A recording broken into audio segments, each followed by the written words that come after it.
నమస్తే, welcome to face. నేను మీ బ్రహ్మనాయుడు. ఈరోజు మనతో ఉన్నారు తెలంగాణ రాష్ట్ర బీజేపీ సీనియర్ నాయకులు, ఓబీసీ మోర్చా తెలంగాణ రాష్ట్ర బీజేపీ అధ్యక్షులు ఆలే భాస్కర్ గారు ఉన్నారు. ఆలే భాస్కర్ గారితో మాట్లాడదాం. నమస్తే భాస్కర్ గారు. నమస్కారం. బాగున్నారా? అంతా బాగున్నామండి. ముందుగా పిలిచిన వెంటనే మా ఫేస్ కార్యక్రమానికి వచ్చినందుకు నా తరపు నుంచి, మా ప్రైమ్ నేను యాజమాన్యం తరపు నుంచి మా హృదయపూర్వకమైనటువంటి ధన్యవాదాలు సార్. Thank you. మొత్తానికి భారతీయ జనతా పార్టీ 2023 ఎన్నికల్లో ఓటమి చెందిన తర్వాత బీజేపీ క్యాడర్ ఏమైనా డేలా పడిందా, లేకపోతే ఎంపీ ఎన్నికల కోసం ఫైట్ చేస్తుందా? ఓటమి ఏడా చెందలేదు. మాకు 2018లో ఒకటే సీట్ వచ్చింది, ఇప్పుడు 8 సీట్లు వచ్చినాయి. అప్పుడు 7% ఉన్న ఓటింగ్ ఇప్పుడు 15% వచ్చింది. అన్ని విధాలా మేము పెరిగినాం, కానీ ఎక్కడ తగ్గలేదు. ఇది ఓటమి ఏం కాదు, డెవలప్మెంట్ ఉన్నది. పార్టీ అభివృద్ధి చెందింది. ఒక సీటు కింద 8 సీట్లు, మా ఓటు శాతం కూడా గణనీయంగా పెరిగింది. తెలంగాణ రాష్ట్రంలో పార్లమెంట్లో ఇంకా గణనీయంగా పెరుగుతుంది. అంటే సీనియర్ నేతలందరూ కూడా ఓటమి చెందారు. ఎవరైతే ఎమ్మెల్యేలుగా, ఎంపీలుగా ఉన్నటువంటి నేతలు ఎవరైతే ఉన్నారో వాళ్ళందరూ కూడా ఎమ్మెల్యేలుగా ఓటమి చెందిన పరిస్థితి ఉంది. సో పార్టీ డౌన్ అయిందని అనిపించలేదా ఓటింగ్ శాతం పెరిగినప్పటికీ? డౌన్ ఎందుకు అవుతుందండి? 8 సీట్లు గెలిచినాం కదా. 8 సీట్లు ఒక స్థానంలో ఉండే భారతీయ జనతా పార్టీ 8 స్థానాలు గెలిచింది. ఎన్ని రేట్లు పెరిగిందో పార్టీ మీరు చూడండి. ఓటింగ్ శాతం కూడా డబుల్ అయింది. కొంతమంది సీనియర్ నాయకులు ఓడిపోయి ఉండవచ్చు, అంత మాత్రాన పార్టీ ఎక్కడ డౌన్ కాలే. పార్టీ పరిస్థితి మెరుగుపడ్డది, పార్టీ ఐడియాలజీ మెరుగుపడ్డది, పార్టీ బేస్ బలపడ్డది. అన్ని జిల్లాల్లో పార్టీ గణనీయమైన ఓటు శాతం నమోదైంది. సో బీజేపీ పార్టీని బేస్ చేసుకుని ఉంటుంది, కానీ వ్యక్తులు బేస్ చేసుకుని ఉండదు. బీజేపీ సిద్ధాంతపరంగా నడిచే పార్టీ. ఇది ఒక కుటుంబాన్ని ఆధారంగా నడిచే పార్టీ కాదు ఇది. ఆ కుటుంబం ఉంటే కుటుంబంలో తండ్రి తర్వాత కొడుకు, కొడుకు తర్వాత మనవడిలాగా నడిచే పార్టీ. కాంగ్రెస్ పార్టీ లాగా నడిచే పార్టీ కాదు ఇది. ఇది ఒక సిద్ధాంతపరంగా నడిచే పార్టీ. ఇంతకుముందు మొదటి తరంలో శ్యామప్రసాద్ ముఖర్జీ గారు, డాక్టర్ దీన్ దయాళ్ ఉపాధ్యాయ గారు ఉండే. రెండో తరంలో వాజ్పేయి గారు, అద్వానీ గారు వారు ఉండే. ఇప్పుడు మోడీ గారు ఉన్నారు, అమిత్ షా గారు. ఇట్లా మా దగ్గర నాయకత్వం అనేది మార్పు చెందుతూనే ఉంటుంది. ఏ ఒక్క కుటుంబం మీదో ఏ ఒక్కరి మీదో ఆధారపడి ఉండదు. ఈ సిద్ధాంతం మీద ఆధారపడి భారతీయ జనతా పార్టీ రాజకీయం నడుస్తూ ఉంటుంది. మొత్తానికి ఆలే నరేంద్ర గారి రాజకీయ వారసులు ఆశించిన స్థాయిలో రాజకీయాలు చేయలేకపోతూ ఉన్నారు, పదవుల్లో కొనసాగించలేకపోతూ ఉన్నారు. అట్లా అని ఏం లేదు. అంటే ఇంతకుముందు చెప్పినట్టు నరేంద్ర గారు ఒక సిద్ధాంతాన్ని నమ్మిండు. ఏదైతే కుటుంబ పాలనకు వ్యతిరేకంగా మేము పోరాటం చేస్తున్నామో, నేనే సొంతంగా రాజకీయంగా నా యొక్క వారసుల్ని నేను రాజకీయంలో చేస్తే నా సిద్ధాంతానికి వ్యతిరేకంగా పోయినట్టు ఉన్నది. కాబట్టి వారు ఉన్నప్పుడు మేము రాజకీయాలకు రాలేదు. వచ్చినట్టయితే బాగుండేది. అది వేరే. వారు నమ్మిన సిద్ధాంతానికి కట్టుబడి ఉన్నారు. దాని తర్వాత వారు ఎప్పుడైతే రాజకీయాలకు దూరంగా జరిగినామో అప్పుడు మేము రాజకీయంగా ముందుకు వచ్చాము.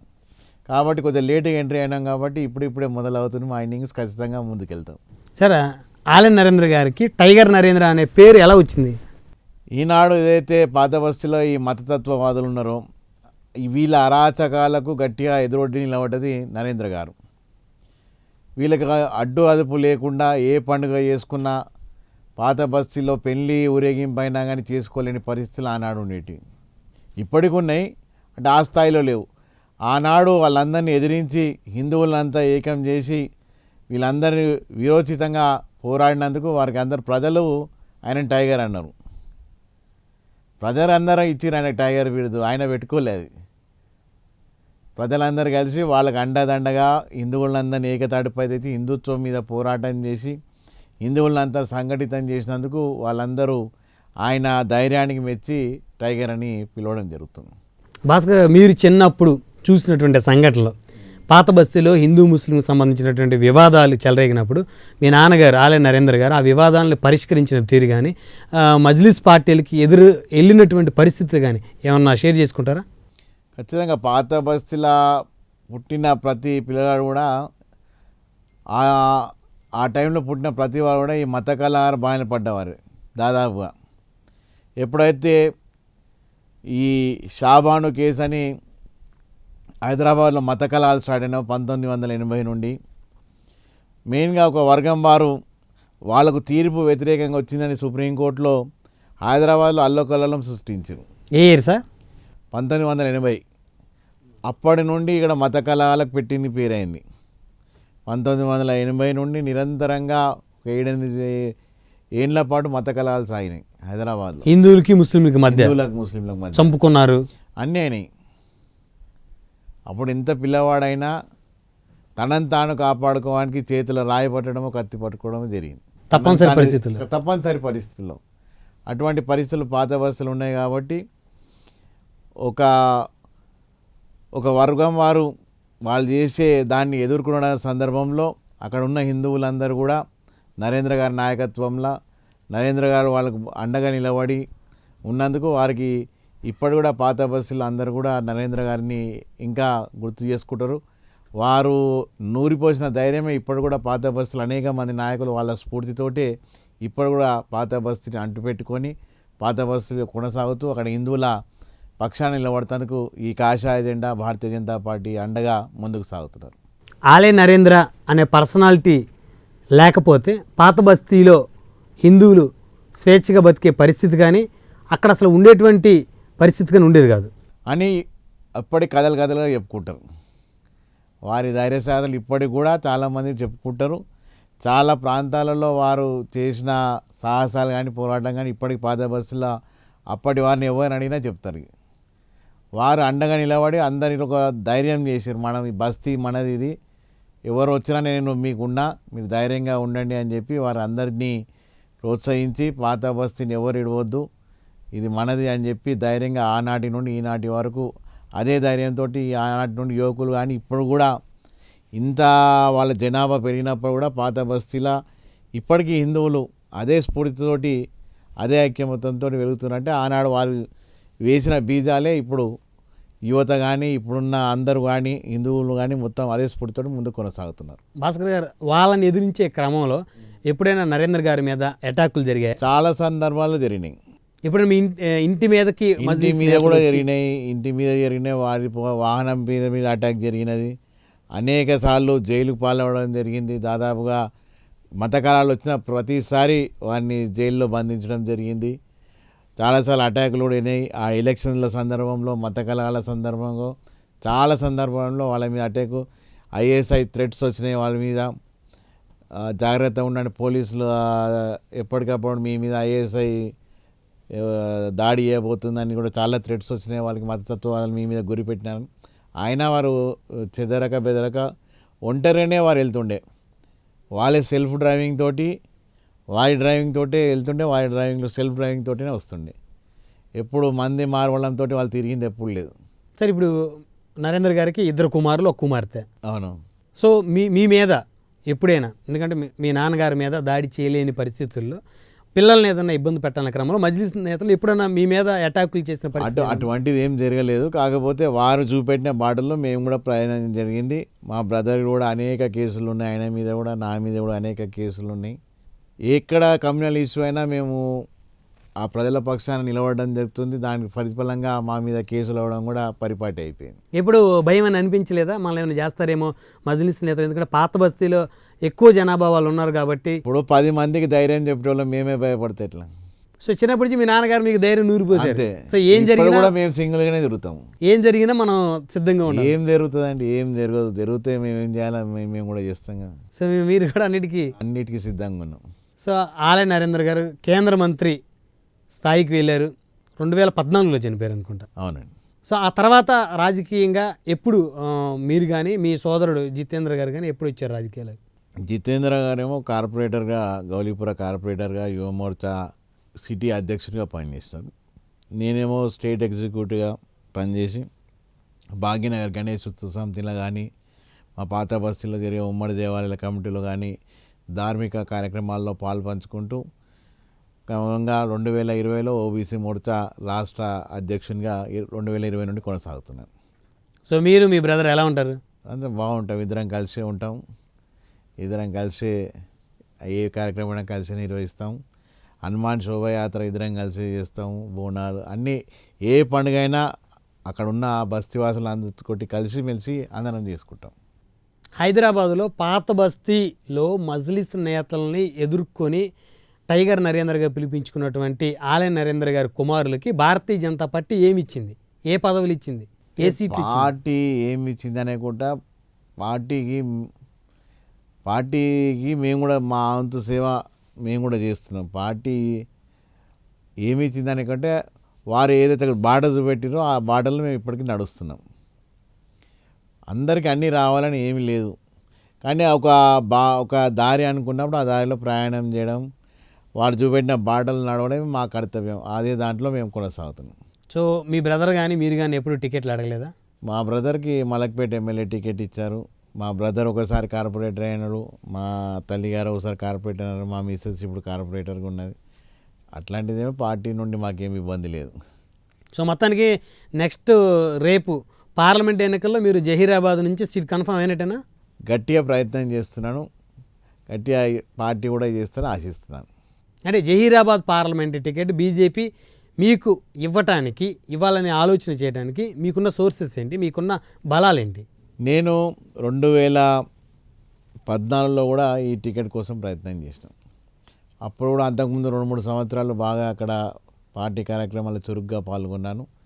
అప్పుడు టీడీపీతో పొత్తు వల్ల అప్పటికి రాలేకపోయింది. అప్పుడు దాని తర్వాత పొలిటికల్గా కంటిన్యూ అవుతున్నాను. ఓబీసీ మోర్చా అధ్యక్షుని కూడా అనేక కార్యక్రమాలు చేపట్టాను. నిరంతరం మా నాన్నగారు ఉన్నప్పటి నుండి ఇప్పటి వరకు కూడా ఆ కాన్స్టిట్యున్సీలో తిరుగుతున్నాను. నాన్నగారు కూడా అక్కడ అనేక అభివృద్ధి కార్యక్రమాలు చెప్పిండు. సింగూరు ఆయన ఇప్పుడున్న సింగూరు జిల్లాల కోసం పోరాటం చేసిండు. దాదాపుగా ఒక 300 కిలోమీటర్ల పాదయాత్ర చేసి సింగూరు జిల్లాలో మెదక్ ప్రాంతానికి రావాలని చెప్పి పెద్ద ఎత్తున పోరాటం చేశారు. దాని ఫలితంగా ఇప్పుడు ఆ ప్రాజెక్టు మంజూరైంది. కొన్ని వందల గ్రామాలకు మంచినీటి సరఫరా చేసే విధంగా నీళ్ళ ప్రాజెక్ట్ అయింది. మెదక్ రైల్వే లైను, తర్వాత నేషనల్ హైవేస్, ఎంపీ ల్యాడ్స్ అంటే ప్రతి ఊరికి చిన్నదో పెద్దో ఎంపీ ల్యాడ్స్ కింద వాళ్ళు ఇవ్వడం జరిగింది. ఆనాటి నుండి ఈనాటి వరకు ఉన్న కార్యకర్తలు ఇప్పుడు కూడా వాళ్ళు సీనియర్ కార్యకర్తలుగా మెలుగుతున్నారు. వారితో మాకు అన్ని సత్సంబంధాలు, మంచికి చెడుకు వారు మాకు అండగా ఉంటారు, మేము వారికి కూడా అండగా ఉండడం జరుగుతుంది. అన్ని విధాల ఇదేమో భాగ్యనగర్ మా జన్మస్థలం అయినప్పటికీ మా కార్యస్థలం, మా కర్మభూమి అంతా కూడా మెదక్ జహీరాబాద్ పార్లమెంటే కాబట్టి అన్ని రకాలుగా అక్కడ ప్రజలతో మమేకమై ఉన్నాం. అన్ని కార్యక్రమాల్లో చురుగ్గా పాల్గొంటున్నాం కాబట్టి ఆశిస్తున్నాం ఖచ్చితంగా వస్తుందని అనుకుంటున్నాం. సో జహీరాబాద్ పార్లమెంట్ కింద ఉన్నటువంటి అసెంబ్లీ స్థానాల్లో బీజేపీ బలంగానే ఉంది. గతంలో కంటే చాలా బలంగా ఇప్పుడు ఉన్నది. ఇంతకుముందు గెలవడం జరిగింది భారతీయ జనతా పార్టీ ఆడికించి, ఇప్పుడు కూడా గెలిచే అవకాశాలు మెండుగా ఉన్నాయి. మొన్న అసెంబ్లీ ఎలక్షన్స్ కూడా మనం చూసినాం. కేసీఆర్ మీద కూడా భారతీయ జనతా పార్టీ కామారెడ్డిలో గెలిచింది అదే సీటు. కాబట్టి ఖచ్చితంగా జహీరాబాద్ గెలవబోతున్నాం. సో జహీరాబాద్లో మిగతా అసెంబ్లీ స్థానాల్లో దాదాపు 20,000 ఓట్లు పైనే, చాలా 20,000 ఓట్లు పైన ఉన్నాయి. అయితే ఎజెండా అప్పుడు ఈ అసెంబ్లీ ఎలక్షన్స్కి పార్లమెంట్ ఎలక్షన్స్కి చాలా ఎజెండా చాలా తేడా ఉంటుంది. అవును, అప్పుడు ప్రజలు లోకల్ గవర్నమెంట్ ఎవరు కావాలనే దాని మీద ఓటింగ్ చేశారు. ఇప్పుడు మాత్రం ప్రజలు ఎవరైనప్పటికీ మోడీ గారు ప్రధానమంత్రిగా తిరిగి రావాలి, వారి పాలనలో దేశం భద్రతా పరంగా కానీ, రక్షణ పరంగా కానీ, ఆర్థిక పరంగా కానీ అన్ని విధాల సేఫ్ ఉన్నది. వారి ఒక నేతృత్వంలో మళ్ళీ ఒకసారి కొనసాగాలి. అట్లా జహీరాబాద్ ప్రజలు కూడా మా వంతుగా ఆయన చేసిన నిర్ణయం వల్ల మా పాత్ర కూడా ఉండాలి, ఇక్కడ ఎంపీ మా వాళ్ళు కావాలని బలంగా కోరుకుంటున్నారు. సో అడిగున్నారా ఆల్రెడీ? మీ ప్రపోజల్ పంపించారా పార్టీ హైకమాండ్కి? చెప్పి ఉన్నాం. ఎట్లా, ఎవరితోటి? మా నాయకత్వంతో అందరితో చెప్పారు. రాష్ట్ర నాయకత్వం, కేంద్ర నాయకత్వంతో అందరు చెప్పారు. పాజిటివ్గా రెస్పాండ్ అయ్యారా? వాళ్ళు పాజిటివ్గా ఉంటారు. ఇది ఒక్కరు చేసిన నిర్ణయం కాదు కదా, ఇది ఒకటి అన్ని జాతీయ స్థాయిలో రాష్ట్ర స్థాయిలో అన్ని ఈక్వేషన్స్ అన్ని కుదిరిన తర్వాత చేసే నిర్ణయం, ఒక్కరు తీసుకునే నిర్ణయం కాదు ఇది, అందరు కలిసికట్టుగా తీసుకునే ఒక నిర్ణయం ఇది. భాస్కర్ గారు, ప్రస్తుతం రాజకీయాలు కార్పొరేట్ పాలిటిక్స్ అయిపోయినాయి. దాదాపు రాజకీయాల్లో 100 కోట్ల రూపాయలు ఖర్చు పెడితేనే నాయకులు గెలిచే పరిస్థితికి చేరుకుంది. సో భాస్కర్ గారికి టికెట్ ఇస్తే గెలిచే పరిస్థితి ఉంటుందా? ఆర్థికంగా ప్రస్తుతం ఉన్నటువంటి పరిస్థితులను దృష్టిలో పెట్టుకొని అందరు నాయకులాగా ఎలక్షన్ చేయగలరా? నేనేమంటున్నా అంటే మీరు చెప్పిన లాజిక్ తోటి చేస్తే ముఖ్యమంత్రి ఎవరన్నా ఇండస్ట్రియలిస్ట్ కావాలి, ప్రధానమంత్రి ఏ టాటానో బిర్లానో ఎవరో అంబానీనో అదానీనో వాళ్ళే కావాలి. అంటే అట్లా ఉండదు. ఒక గతంలో చూసినాం మన పాలిటిక్స్, వాళ్ళు అక్కడ ఉన్న నాయకత్వాన్ని నమ్మో లేకపోతే పార్టీ సిద్ధాంతాన్ని నమ్మో ఓటేసే పరిస్థితి ఉండేది. కొద్దిగా కొన్ని రోజులే మాత్రమే పైసలు. ఇప్పుడు డబ్బులే నమ్ముకుంటే కేసీఆర్కి ఉన్నన్ని డబ్బులు ఎవరికి లేవు. మళ్ళీ వారు ఎందుకు ఓడిపోయారు? ప్రజా వ్యతిరేకత. ప్రజలను ఎవరైతే మనసు చూడకుంటారో ప్రజలు ఎప్పుడూ డబ్బు కోసం ఆశపడరు. అది 1-2 ఎలక్షన్స్ మట్టుకే. ఇప్పుడు ఈటల రాజేంద్ర కూడా గెలిచినారు. ఆయన 600 కోట్లు 700 కోట్లు ఖర్చు పెట్టిన సందర్భం అయినప్పటికీ ప్రజలు గెలిపించినారు.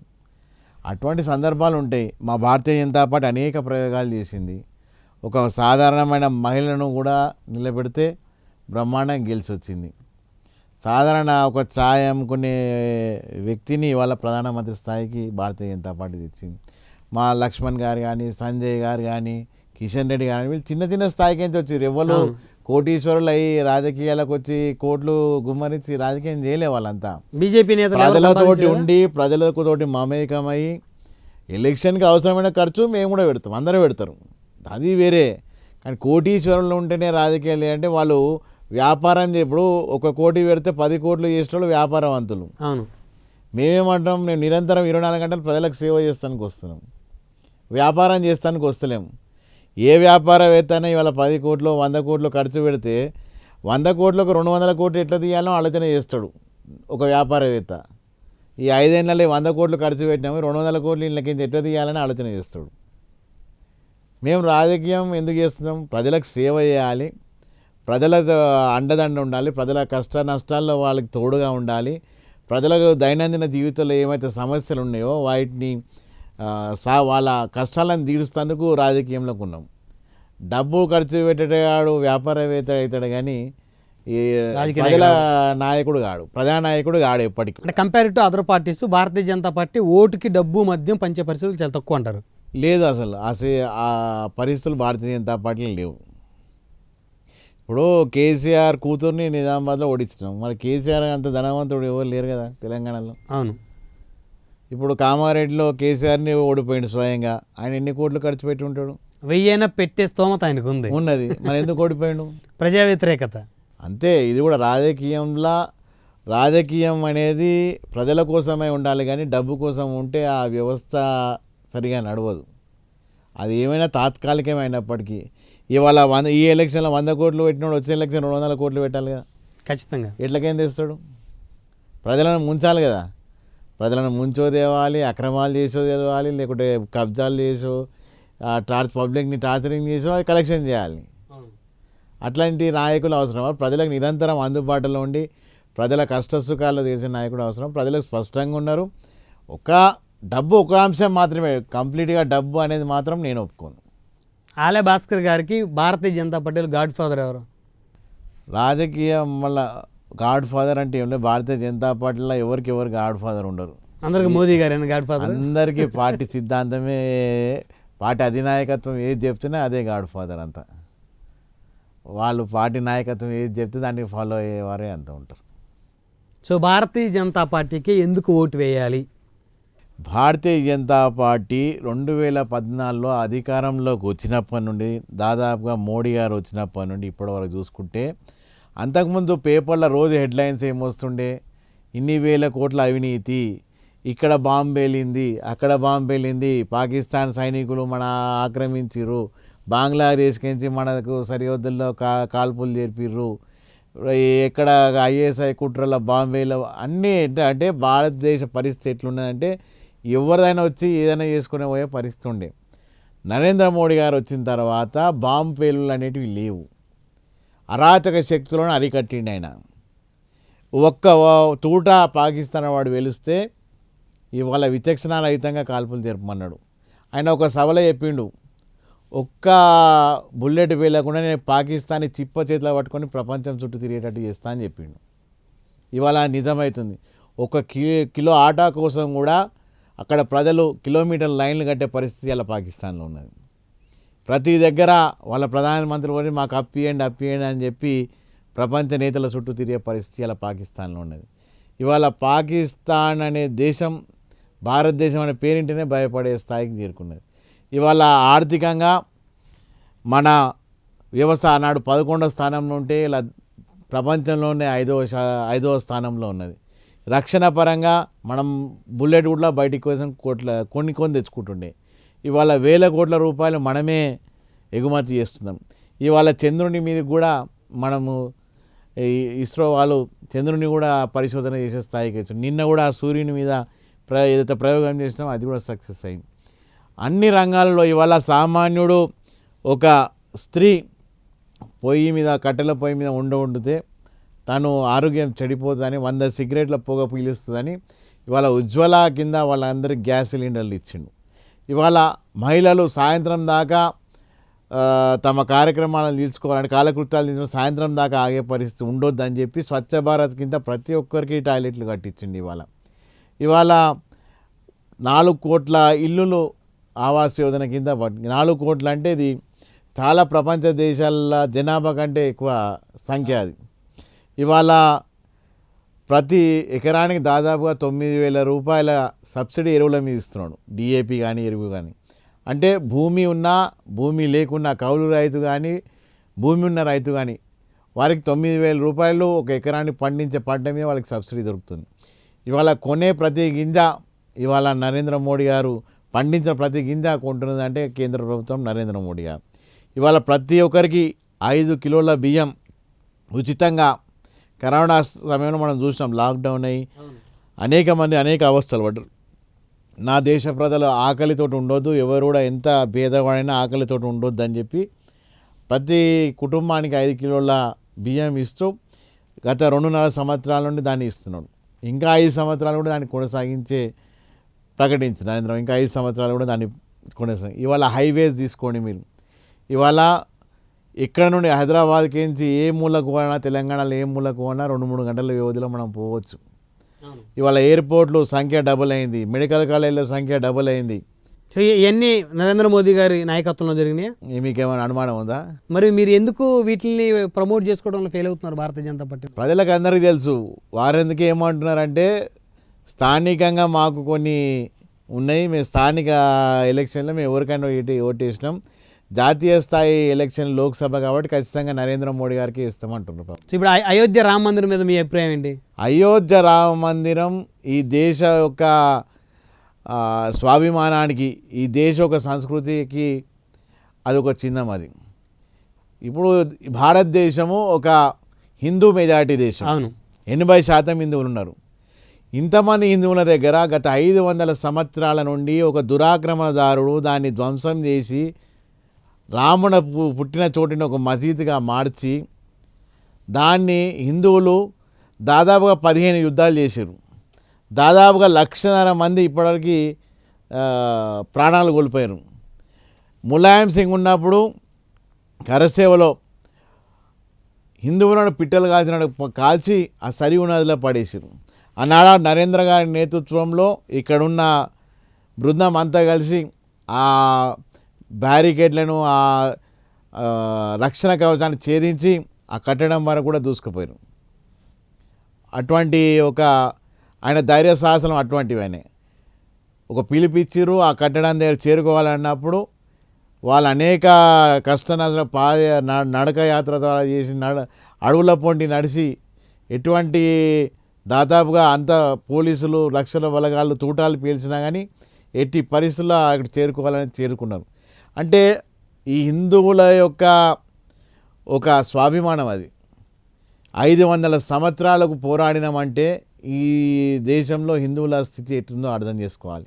ఈ సెక్యులరిజం పేరుపీట హిందువుల ఒక ఆరాధ్య దేవుణ్ణి కూడా నిర్మాణం రాముడు ఈ దేశానికి ఆచరించి చూపెట్టిండు. ఒక తమ్ముడు ఎట్లుండాలి, ఒక భర్త ఎట్లుండాలి, ఒక కొడుకు ఎట్లుండాలి, అనేక విధాల ఆదర్శమైన దేవుడు. ఆయన మందిరం నిర్మిస్తాను కూడా 500 సంవత్సరాలు హిందూ సమాజం ఓపిక పట్టిందంటే హిందువుల ఓపికను చూసుకోవాలి మీరు.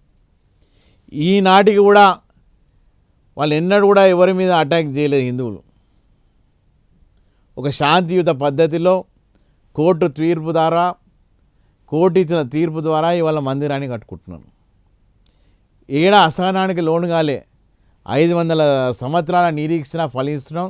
ఈ దేశానికి శుభపరిమాణం, ఈ దేశానికి సాంస్కృతిక పరంగా ఇది ఒక పెద్ద వైభవమైన దినం. ఖచ్చితంగా ప్రతి ఒక్కరు పండుగ వాతావరణంలో దీన్ని జరుపుకోవాలి. లక్షలాది మంది త్యాగాల తర్వాత, లక్షలాది మంది దీనికోసం చనిపోయిన తర్వాత ఇటువంటి ఒక సువర్ణ రోజు మనం ఇలా చూడబోతున్నాం. నరేంద్ర మోడీ గారి ఆధ్వర్యంలో ఈ 22 తారీఖు భవ్యమైన రామ మందిరం నిర్మాణం చేసుకున్నాం. ఇది ప్రతి ఒక్క హిందువు గర్వపడే రోజు.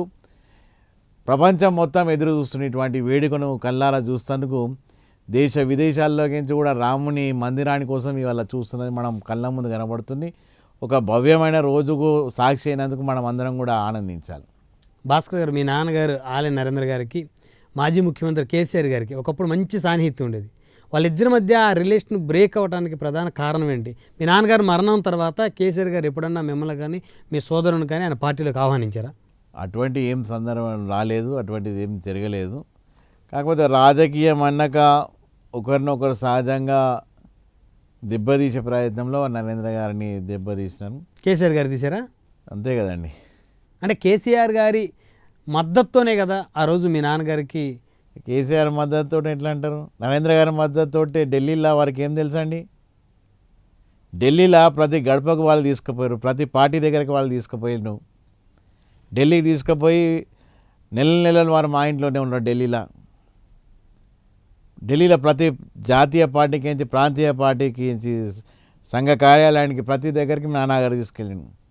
చరిత్ర ఎప్పుడు వాళ్ళు అధికారంలో ఉన్నవాడు వారు చెప్పిందే చరిత్ర అయింది. మా నాన్నగారు చేసిన పోరాటం కానీ వాళ్ళు చేసిన కృషి కానీ సమాజానికి అందించవలసిన అందలేదు. సమాజంలో మనం చెప్పలేకపోయాం. చరిత్ర వక్రీకరించబడింది అంటారా? చరిత్రలో తగినంత స్థానం రాలేదని చెప్తున్నా. వక్రీకరణ ఎవరు అధికారంలో ఉంటే వాళ్ళదే రాస్తారు చరిత్ర. మనం అధికారంలో లేదు కాబట్టి మన చరిత్ర బయటికి రాలేదు. వాళ్ళు ఏం చెప్పిందే వాళ్ళ చరిత్ర అయింది. అంటే ఎప్పుడు కేసీఆర్ గారు ఎప్పుడు మీ నాన్నగారు మరణించిన తర్వాత ఎప్పుడు మిమ్మల్ని ఎప్పుడు పిలిపించడం కానీ అటువంటిది ఏం జరగలేదు. అసలు వచ్చారా చనిపోయిన రోజు? రాలేదు. బాధపడ్డారా? ఎందుకంటే కేసీఆర్ గారితో ఆనందకు మాకెందుకు బాధ ఉంటుంది, కానీ అటువంటిది ఏం లేదు. ఒకరు వస్తే మాత్రం చేసేది ఏం లేదు, కానీ అది వారికి విజ్ఞతగా వదిలేస్తాం. దానికోసం పెద్దగా మేము చర్చ చేసుకోవాలి. సో జహీరాబాద్ పార్లమెంటు స్థానం నుంచి పోటీ చేయాలనుకున్నారు. ఒకవేళ జహీరాబాద్ పార్లమెంట్ స్థానం నుంచి పోటీ చేసే అవకాశం బీజేపీ మీకు ఇస్తే, జహీరాబాద్ ప్రజలు మిమ్మల్ని ఎంపీగా ఎన్నుకుంటే మీకు పార్లమెంట్ వ్యాప్తంగా ఉన్నటువంటి సమస్యలు ఏంటి, ఆ సమస్యల మీద మీకున్న అవగాహన ఏంటి, పార్లమెంట్ వ్యాప్తంగా ఉన్న ప్రజలకు మీరు ఏ విధమైనటువంటి భరోసా ఇస్తారు, మీరు ఇచ్చే హామీలు ఏంటి? మెయిన్గా ఈ నారాయణ ఖేడ్ కానీ ఇంకా మిగతా ప్రాంతాల్లో వలస ఎక్కువ ఉంటుంది. ఇక్కడికి మీరు సిటీలో చాలా మటుకు ఆ ప్రాంతాల నుండి వలస వచ్చిన వాళ్ళు ఉంటారు. ఇక్కడ వలస ఎందుకు వస్తారు? అక్కడ సరైన ఉపాధి అవకాశాలు లేక ఇక్కడ వాళ్ళ తల్లిదండ్రులను వదిలిపెట్టి సిటీలో వచ్చి వాళ్ళు ఇక్కడ ఏదైనా వ్యాపారము లేకుంటే ఏమన్నా బండ్ల పెట్టి వ్యాపారం చేసుకోవడం జరుగుతుంది. అక్కడే ఉపాధి వస్తే వాళ్ళకి ఇక్కడ వచ్చేయాల్సిన అవకాశం రాదు. సిటీకి వచ్చి తల్లిదండ్రులను వదిలిపెట్టుకొని ఇటు సిటీలో వచ్చి బతకాల్సిన అవసరం వాళ్ళకి లేదు. ఉపాధి అవకాశాలు వస్తే ఖచ్చితంగా వాళ్ళు అక్కడనే స్థానికంగా ఉండే దగ్గరనే ఉపాధి దొరికితే అందరికీ మంచిగా ఉంటుంది, ప్రాంతం కూడా అభివృద్ధి చెందుతుంది. ఇంతకుముందు ఆ ప్రాంతానికి జరగకుండా రోడ్లు లేక 4-5 గంటల పట్టే సమయం పట్టేది. హైదరాబాద్ ప్రాంతం చేస్తే ఆ ప్రాంతానికి పోయాక 5 గంటలు మినిమం సమయం పట్టేది. ఇప్పుడేమో 2.5 గంటలలో చేర్చుకునే వ్యవస్థ ఉన్నది. అక్కడ ఇప్పుడు పరిశ్రమలు స్థాపించడానికి మంచి అవకాశాలు ఉన్నాయి. కాబట్టి ఉపాధి అవకాశాలు మెరుగుపరుస్తేందుకు అక్కడ ప్రాంతానికి తగ్గట్టు ఉపాధి ఏవైతే పరిశ్రమలు ఇస్తాయో లేకుంటే ఇస్తావో అది ఒకటి స్థాపించడం. రెండవది అనేక రోడ్లు ఇంకా నిర్మాణం కావాలి, కనెక్టివిటీ కావాలి. ఇంకా అవును, ఆ కనెక్టివిటీ పెంచుకోవడం. ఒక రైల్వే లైన్ కోసం ఉన్నది, ప్రపోజల్ ఉన్నది. ఆ రైల్వే లైన్ మంజూరు చేయించడం, ఇవన్నీ కూడా ఉన్నాయి. అక్కడ ఒక ఫుడ్ ప్రాసెసింగ్ ఇండస్ట్రీ పెట్టవచ్చు. తర్వాత రైల్వే రోడ్ కనెక్టివిటీ. ఇంకా ఎంపీగా ఇప్పుడు ఉన్న పరిస్థితులలో భారతీయ జనతా పార్టీ ఎంపీ ఉంటే కేంద్రానికి రాష్ట్రానికి మధ్యలో ఒక గ్యాప్గా ఉండి కేంద్ర పథకాలన్నీ జైరాబాద్లో తెచ్చే అవకాశాలు ఎక్కువ ఉంటాయి. అక్కడ ఉన్న మినిస్టర్స్ తోటి యాక్సెస్ ఉంటుంది, అక్కడ ఉన్న పెద్దలతో యాక్సెస్ ఉంటుంది. కాబట్టి ప్రాంత అభివృద్ధికి ఇంకా దోహదం పడవచ్చు. అవి ఇక్కడ స్టేట్ గవర్నమెంట్ సహకరించాలిగా. స్టేట్ గవర్నమెంట్ సహకరిస్తుంది వాళ్ళకు, ఎందుకుంటే డెవలప్మెంట్కి. ఇప్పుడు స్టేట్ గవర్నమెంట్ ఇంతకుముందు ఎంపీ ఉండే, ఫర్ సపోజ్ చెప్తున్నా నేను, అంటే వారిని విమర్శించాలని కాదు, ఎవరిని విమర్శించాలని కాదు. ఇది జహీరాబాద్కి అంత ముందు జైరాబాద్కి ఇప్పుడు ఉన్న ఎంపీ అనుకోండి, పాపం ఆయనకున్న యూనిట్స్లో వాళ్ళ ఎమ్మెల్యేలను దాటి కిందికి రాలేకపోయింది. బీబీ పాటిల్ గారు ఎవరైనా ఉండండి, నేనేమంటా, వాళ్ళ ఎమ్మెల్యేలను దాటి ఆయన ప్రజలకు చెరువు కాలేకపోయిండు. వాళ్ళ ఎమ్మెల్యేలను లేకుండా ఆయన కాన్స్టిట్యూన్సీలో తిరిగే పరిస్థితి లేదు. తెలుగు మాట్లాడడం కూడా సరిగ్గా రాదు కదా. ఇక అది ఉన్నాయి. అంటే ఒక వ్యక్తిని విమర్శించడం నేను భావ్యంగా ఉన్న వాస్తవాలు. ఎందుకంటే అదే భారతీయ జనతా పార్టీ ఉంటే ఖచ్చితంగా కేంద్రంలో ఉన్న మంత్రులతోటి కానీ అక్కడ ఉన్న ప్రాజెక్ట్స్ కానీ తొందరగా పార్లమెంటు ద్వారా ఆ పార్లమెంటు ఎన్నికైతే ఖచ్చితంగా ఆ ఫలాలు ఆ పార్లమెంటుకు దక్కుతాయని, అటువంటి కమ్యూనికేషన్ గ్యాప్ అనేది ఉండదు. ఖచ్చితంగా కేంద్రం ఏ ప్రాజెక్టు తెచ్చినా డైరెక్ట్గా ఇంప్లిమెంట్ చేసే పవర్ ఉంటుంది. ఏదో మనం డబుల్ ఇంజిన్ సర్కార్ ఎట్లయితుందో కేంద్రంలో భారతీయ జనతా పార్టీ ప్రభుత్వం ఉండి అక్కడ ఎంపీ కూడా బీజేపీ ఉంటే ఖచ్చితంగా అభివృద్ధి ఫలాలు అనేది నియోజకవర్గానికి డైరెక్ట్గా చెందుతాయి. ఇంకోటి కీలకమైన విషయాలంటే నరేంద్ర మోడీ గారు అనేక సాహసోపైన త్రిబుల్ తలాక్ కానీ, తర్వాత ఆర్టికల్ 370 కానీ అనేక విషయాలు, అనేక నిర్ణయాలు ఇక లోక్సభలో పాస్ చేసినాం.